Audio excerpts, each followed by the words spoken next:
Hi, I'm Jeffrey Downs, a managing director at FranklinCovey. I am excited to be one of the hosts of this new season of Be a Better Leader, where we're talking about a handful of ways that trust changes everything. I think all of us recognize the pressure of needing to get more done with less time or even less resources. We're constantly looking for ways to improve our productivity. It may not seem obvious at first, but trust is a resource that often gets ignored. Today, we've invited back Kory Kogon, who is not only FranklinCovey's Vice President of Content Development, but also the best-selling author of The 5 Choices, The Path to Extraordinary Productivity, and Project Management for the Unofficial Project Manager. Kory, so excited to be talking with you again. Welcome back. Thanks, Jeff. Always a pleasure being here. Let's just get started right away and talking about trust and productivity. How do those two work together? I mean, what does that look like? Well, it's more obvious than you think, or maybe it's obvious to me, because when you think of a team or a work team, and or a person in an organization, and you think about we all report to somebody, and if there is low trust between two people or on the team, there's a natural occurrence, this economic driver of things will just organically slow down and costs will go up. And so if Hmm. somebody feels like they can't trust their leader or they can't trust each other, then they're walking on, as we say, walking on eggshells and not as motivated. So they're a bit disengaged or just doing enough to get by. If the term quiet quitting means anything to you, that's, something that comes out of distrust and affects productivity. So it's really inextricably connected, actually, because when there is low trust, everything slows down. And when there is high trust and people are engaged and they're like, wow, they've got my back and I'm in a trusted environment, I'm gonna go out there and I'm gonna take some risks and I'm gonna give my best. And even though people are crazy busy, those are the people that are going to call and say, "Ugh, I have so much to do. Can you help me find some time because I really I want to get more and more done." Versus I'm just doing enough to get by. So, Kory, I think bringing in the 5 choices of productivity as I look at those and trust, it might be helpful to look at how those two work together as far as the actual 5 choices and trust and where they play. Yeah, a great question because you know I say this, and I've said this before about trust. I'd be careful here because we could do the 5 choices to extraordinary productivity, whether somebody's reading the book or they're doing the full workshop to be more productive. But if that's not built on a foundation of trust, it's still going to be get hard to get people to actually be more productive and reach their potential. So we want to keep that in mind. And I'll get pretty specific about it. In the back of the 5 Choices book, there's actually a special section for leaders on what leaders need to do. And I'll say it again: they need to do those things based on having a foundation of trust. But let me come back to the choices themselves. And so even that the foundational one of choice one, act on the important, don't react to the urgent. I'm sure many of our listeners are familiar with the time matrix, which is in there because we need a process. That's, this is about decision management skills that start with act on the important, don't react to the urgent. And the time matrix is the process by which I discern everything that is coming in and I get to, determine, is it urgent and important? Do I need to act on it right now? Is it something that's a distraction? Is it just a waste of time? Or is it a really important thing, a quadrant two? It's important, but not urgent. So just a quick review of those quadrants. Here's the most important point that I want to make about this is that a lot of times people will say, oh, the quadrants, that's a really good process, but my boss, keeps throwing me into the urgent quadrants all of the time. And I'm telling Mm. you that because what we tell people in the 5 choices is to have what we call a quadrant 2 conversation with their boss, and go and say and show them and say, here's real clarity on what our priorities are, and can you help me really Yeah. figure out more about what those priorities are, and really sort of reorganize things around the quadrants. If there is a lack of trust between the leader and a person, you cannot have that conversation. And it really is the backbone of our work with the five choices, is to have these quadrant 2 conversations. I'll tell you one more thing about that. A very large company that in the food industry that everybody would know and love, number of years ago, was there doing this work with them on the five choices.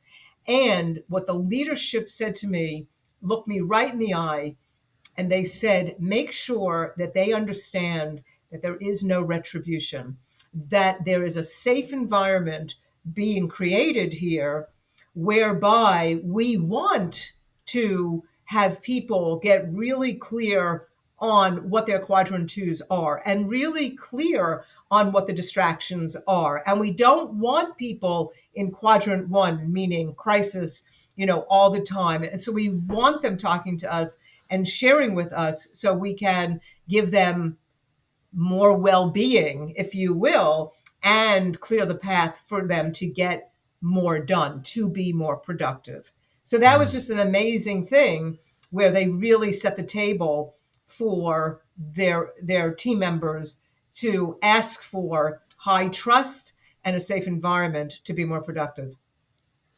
Something you say about a safe environment. As I was listening to that, I was thinking about the really stepping out and declaring that something is not productive or not helpful, or it's not there, as a individual contributor and maybe as a frontline leader to a more executive leader.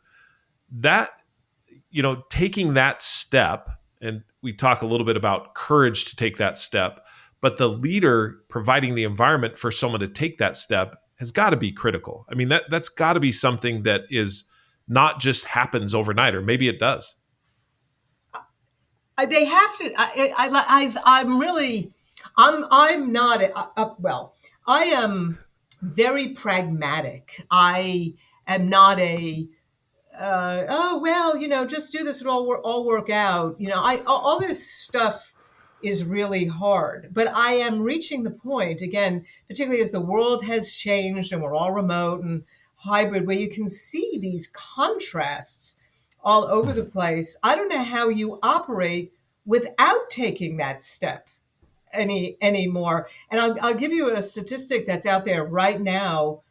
Again, that was put out by a very well-known company, where when asked, 87% of employees said, I am productive no matter where I am. Do you want to guess what percent of leaders agreed with that? Oh, it's got to be low. It's got to be really low. I'm setting you up. Yeah. 12% of leaders said, Wow. I think about that, what you just said. 87% said, I'm productive when I'm hybrid or when I'm away from work. And 12% of leaders said, I have confidence that they are. In other words, there's no confidence or very little confidence that people are actually productive away from work. Talk about a low trust environment. and even, what's worse, I think, is, leaders don't necessarily state that, but people can feel that, which I think is even Mm. worse, and really puts people a half a step off, right? Because they don't understand the leader's intent. And, again, if they're sitting on a what was a low trust environment in the first place, and then they start monitoring them with, I mean, it all goes downhill from there. So Yeah. it's a tough situation. And how could productivity not be affected? I'm telling you, I'm productive. What else do I have to do? And in this day and age, if we're talking about at this particular moment in our economic times, the best talent is not going to put up with it and doesn't have to put up with it. That's the real kicker in the world Yeah. in the world today. That's the real tax. And we've talked a little bit before about trust taxes and the economic Mhm. the economic results of that. But your best talent doesn't need to put up with it, and off they go to find somebody that does have confidence that they can be productive wherever they are. Yeah. Speaking of that, productivity, I want to talk just for a minute about choice number 2 here, which is go for extraordinary. Don't settle for ordinary. I look at that and I think a leader as well as an individual in a high trust environment, like you said, this trust undergirds all of this, but going for extraordinary, that trust can really amp that up. Yes, and we can turn. Yeah, let's turn it in that direction. So we are knowledge workers, paid to think, innovate, create, and execute. Um, and it's not what you asked me. That also causes question into everybody's interpretation, by the way, of what the word important means, right? So Sure. just that's just an aside there. Just everybody getting clear on that is also helpful to this whole conversation. Because that's really a root cause problem of productivity overall, is everybody's unclear. It also goes to the intent of the leader, which is a key tenet of our work around trust. As a Mhm. leader, am I helping clarify so that everybody knows where we are headed, and where together we know where the team member is headed? Okay, back to with knowledge workers that are paid to think, innovate, create, and execute. In this day and age, the only way to invite somebody to do really great work, or to have somebody do great work, is to invite them to the party, is to be a leader that is leading them to volunteer their best efforts. Because it's not widgets. You can't, it's not, hand and back or time and motion studies on how you're using physical labor. It's manual labor that we're talking about here inside of somebody.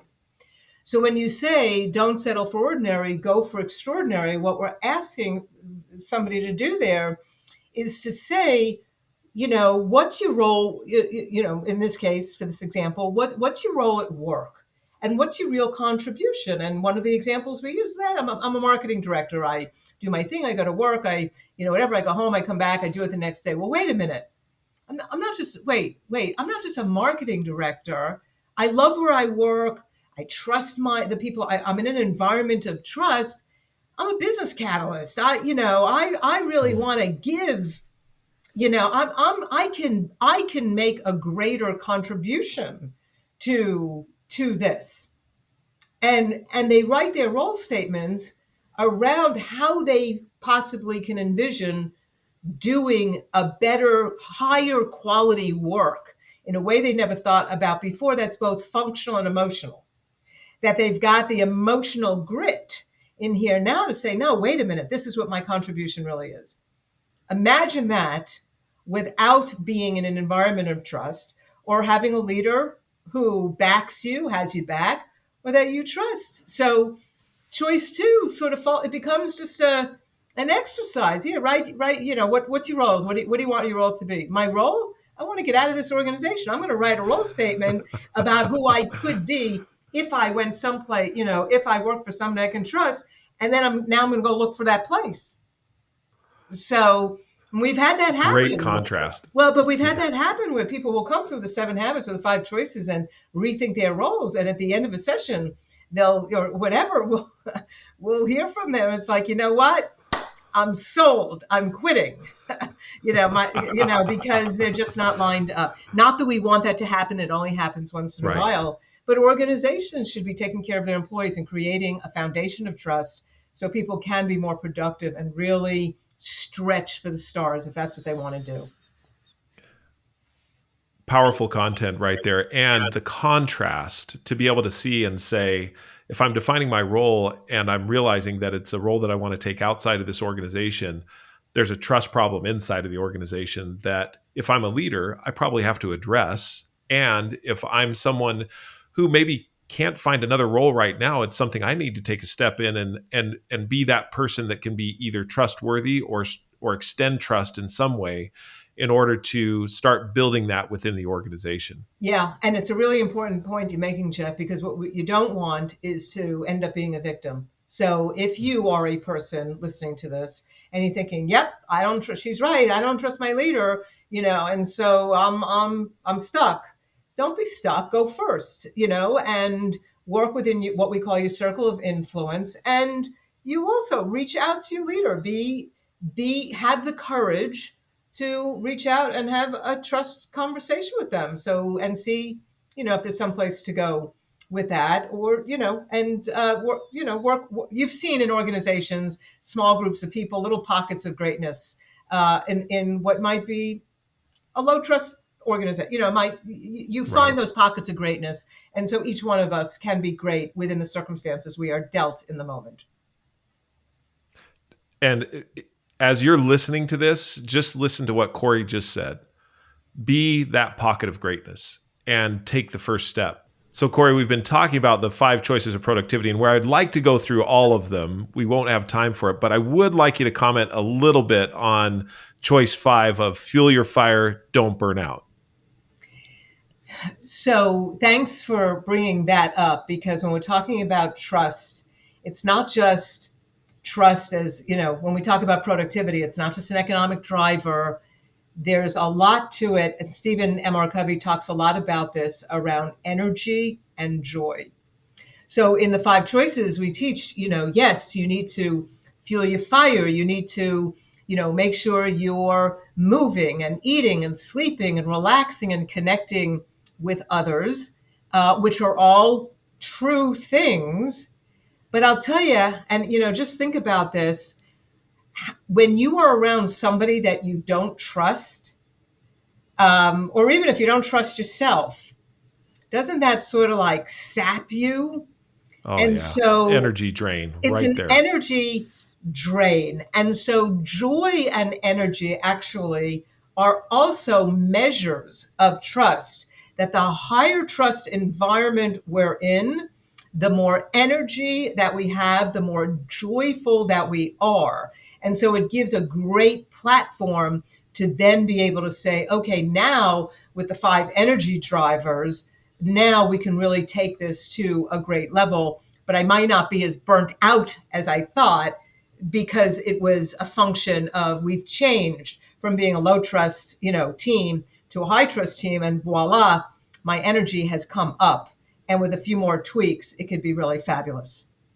All right, one more thing, and then we got to bring this to a close, Kory. There's so many more things I'd love to ask you about, but the title "Project Management for the Unofficial Project Manager." Okay, talk about productivity. I'm now asked to lead a project, and I'm not a project manager, haven't done it before, and now you're asking me to take a step to do something. And if I'm in a high trust environment, I figure I can do that. Low trust, I can't. Give us a little bit of insight there on the whole project manager that's really not one. Well, it's really interesting because it's project management for the unofficial project manager. So if you think about what I said before, we're knowledge workers paid to think, innovate, create, and execute. Project management is becoming like the coolest role in the world, but I'm a project. I do almost 100% of my day, other than doing this with you, I am working on projects, new content, new books, new whatever. It has a beginning and an end. A lot of people there are people out there that choose to not go into leadership in organizations. They choose to be individual contributors. And so if you think about it, in some companies, you can go on a leadership track. In other companies, you can go on a genius track or a technical track where you go up, but not because you're leading a team. Why am I telling you that as you're looking at me like that? As people can't see that. But I'm telling you that because these are people that are now leading a project, when in fact the main tenet of leading a project in 99% of our cases is that they have to lead people. Mm-hmm. And so I will say this once again, that a project manager has to start by building a foundation of trust. And actually, in our work, what we've done, we're very consistent because our work around leading at the speed of trust and working at the speed of trust, Stephen M. R. Covey will say that it's a combination of credibility and behavior. Am I seen as somebody, a credible leader, and am I behaving my way into credibility? They're completely tied. And so even if we just, so because people, these are people that didn't necessarily want to be, formal leaders, we just took a few of the behaviors and said, if you could just take a few of those behaviors and do them really well, you can really establish a foundation of trust with your team. So that it's sort of a lesson for the informal leader that will allow project managers, particularly, those that may not have wanted to be leaders in the first place, to manage their project better, because managing projects takes leading people. There's so much more we could unpack on that. Unfortunately, we're out of time. If you'd like to learn how you can develop relationships of trust as a leader, download our free guide, 10 Phrases Leaders Use to Build Trust with Team Members. You can find a link to it in the show notes or visit FranklinCovey.com for more information and resources. Kory, thanks again. And for everyone else, keep smiling.